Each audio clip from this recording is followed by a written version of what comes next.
Hello दोस्तों, नमस्कार। आज के वीडियो में आपकी स्वागत है। आज मैं सुनाने जा रहा हूँ हनुमान की कहानी। एक दिन जब कैलाश पर्वत की सुंदर धरोहर पर बंदरों को खेलते देखते हुए महादेव और उनकी पत्नी पार्वती भी वैसा ही करने का इच्छुक थे, तो उन्होंने अपने आप को बंदरों में बदल दिया और पेड़ों की शाखाओं से लटकते हुए और जंगल में मीठे फल चुनते हुए आनंद लिया। वे केवल थोड़ी देर के लिए ही बंदरों के रूप में रहे, लेकिन जब वे अपनी दिव्य रूपों में लौटे तो पार्वती को एक बड़ी चोट लगी। उन्होंने महसूस किया कि वह गर्भवती हो गई हैं। थोड़ी देर बाद उन्होंने एक बच्चे को जन्म दिया। अपनी पत्नी को इतनी चिंतित देखकर शिव ने हवाई देवता वायु को बुलाया। इस बच्चे को ले जाओ। कृपया किसी और को इसकी देखभाल के लिए ढूंढो, क्योंकि वायु हवाई देवता है और हर जगह हवा चलती है, उसे सब कुछ पता होता है। उसने एक बुद्धिमान बंदर लोगों के बारे में जानते हुए बताया, जो किष्किंधा जंगल में गहरे में रहते हैं। उसने यह भी जान लिया कि उनके शासक राजा केशरी और रानी अंजना संतानहीन होने पर निराश थे। इसलिए जब राजा और रानी मंदिर में प्रभु से बालक के लिए प्रार्थना कर रहे थे, तो अदृश्य वायु ने रानी अंजना की गोद में बंदर बच्चे को रख दिया। उनकी प्रार्थना के प्रति आनंदित होकर राजा और रानी ने बच्चे को राजकुमार अंजनेया कहा। बंदर बच्चा अत्यधिक तेजी से बड़ा हुआ, किसी भी साधारण बच्चे से बहुत तेजी से।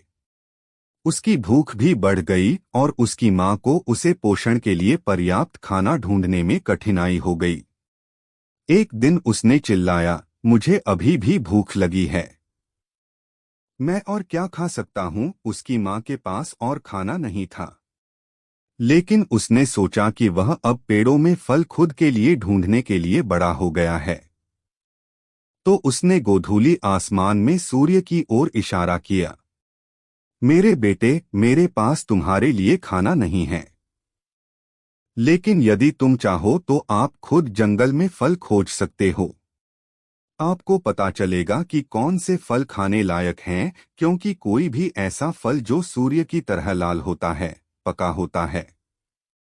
अंजनेया एक चतुर लड़का था। उसने कहा, आपके सलाह के लिए धन्यवाद मां, लेकिन जंगल में अधिकांश फल बहुत छोटे होते हैं। सूर्य लाल है, इसलिए यह पका होना चाहिए, और यह बहुत बड़ा फल है ना।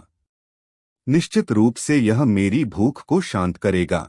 उसकी मां ने समझाने की कोशिश की कि यह एक अच्छा विचार नहीं है, लेकिन अंजनेया उसकी बात नहीं माना। अपने पिता शिव और वायु हवा के देवता की शक्ति के साथ वह आकाश में उछलता हुआ बड़ा हो गया।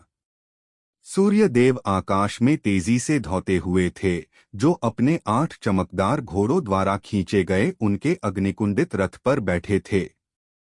अंजनेया ने बस उन सभी को पकड़ लिया और उन्हें अपने मुंह में डाल दिया। पूरा आकाश अंधेरा हो गया। इंद्र स्वर्ग के राजा ने अग्नि देव से पूछा, इस अचानक अंधेरे का कारण क्या है? कुछ तो सूर्य को ब्लॉक कर रहा है। उस पर अपनी वज्रगाथा फेंक दो, अग्नि ने सुझाव दिया। तो इंद्र ने अपना भयंकर वज्र शस्त्र प्रस्थान किया, जो आकाश में घूम रहा था। फिर अपने दंतयुद्ध हाथी पर सवार होकर और सितारों के प्रकाश के माध्यम से मार्गदर्शित होकर वह सूर्य की ओर। इसके परिणामस्वरूप उसके चेहरे के पक्ष पर वज्रगाथा गिरी, जिससे उसकी जबड़े टूट गई। अंजनेया ने अपने गाल से हथियार निकाला, फिर भी अपने मुंह में सूर्य को रखा। जब इंद्र पहुंचा तो उसने अपने विशाल बंदर को अपना वज्र शस्त्र लेते हुए देखा। भ्रमित होकर वह ब्रह्मा, देवताओं के दादा, के पास भागा। लेकिन जब उसने ब्रह्मा को बताया कि वहने क्या देखा था, तो ब्रह्मा मुस्कुरा दिया। यह बंदर शिव की ताकत रखता है, इसलिए तुम उसको अपने मुंह को खोलने के लिए मजबूर नहीं कर सकते। तुम सिर्फ उससे अच्छे से पूछ सकते हो कि क्या वह हमें सूर्य वापस दे सकता है। इसलिए ब्रह्मा, इंद्र, अग्नि और वायु, साथ ही लाखों अन्य देवताओं के साथ अंजनेया के पास आए।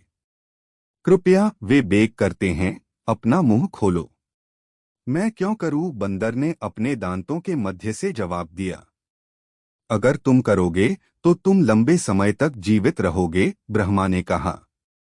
अगर तुम करोगे तो तुम सभी में सबसे प्रसिद्ध बनोगे, इंद्र ने कहा। अगर तुम करोगे तो आग तुम्हें नहीं जलाएगी, अग्नि ने कहा। अगर तुम करोगे तो तुम हवा की तरह तेज हो जाओगे, वायु ने कहा। लेकिन अंजनेया प्रभावित न होकर अपने मुंह में सूर्य को बनाए रखता रहा। उसको उनकी आशीर्वादों का कोई ध्यान नहीं था। उसे अभी तो बस अपनी जबड़े को दुखना बंद करवाना था। ब्रह्मा अंजनेया की मन की बात पढ़ सकते थे।